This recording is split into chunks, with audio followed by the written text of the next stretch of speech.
কখনো রাগ আসলে রাসূলুল্লাহ সাল্লাল্লাহু আলাইহি ওয়াসাল্লাম কি করতে বলেছেন, মানে যদি আমাদের রাগ আসে আমাদের রাসূলুল্লাহ সাল্লাল্লাহু আলাইহি ওয়াসাল্লাম কি করতে বলেছেন? অপশন ক, উযু ও নামাজ পড়তে বলছেন, খ, তেলাওয়াত করতে বলছেন, গ, স্থান ত্যাগ করতে বলেছেন, ঘ, ইস্তেগফার করতে বলেছেন। এই চারটার মধ্যে কোনটা নেবেন, কোনটা হবে আর কি? ইনশাআল্লাহ আল্লাহর উপরে ভরসা করে উত্তর নিতেছি ঘ। গ, জায়গা এই স্থান পরিবর্তন করা। স্থান ত্যাগ করা। স্থান পরিবর্তন। মানুষের সময় আছে আরো 30 সেকেন্ড, আপনি ভেবে চিন্তে উত্তর দিন। আপনি পিছনের খুব সুন্দরভাবে আপনি উত্তর দিয়েছেন, আলহামদুলিল্লাহ। ভেবে চিন্তে উত্তর দিন। ইনশাআল্লাহ আল্লাহর উপরে ভরসা করলে আমি উত্তর নিতেছি ক, ওযু এন্ড নামাজ। নামাজ।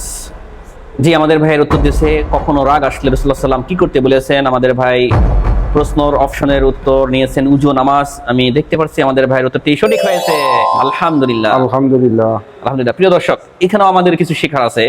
আমাদের সবারই রাগ আসে, আমাদের কম বেশি সব সময় রাগ আসে, কি বলেন?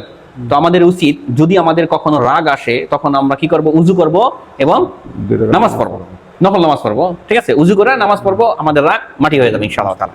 তো রাসূলুল্লাহ সাল্লাল্লাহু আলাইহি ওয়াসাল্লামের এই শিখানো যে আমল, এই আমল যেই করবে তার রাগ আল্লাহ তাআলা মাটি করে দেবেন। সুবহানাল্লাহ, সুবহানাল্লাহ। আলহামদুলিল্লাহ।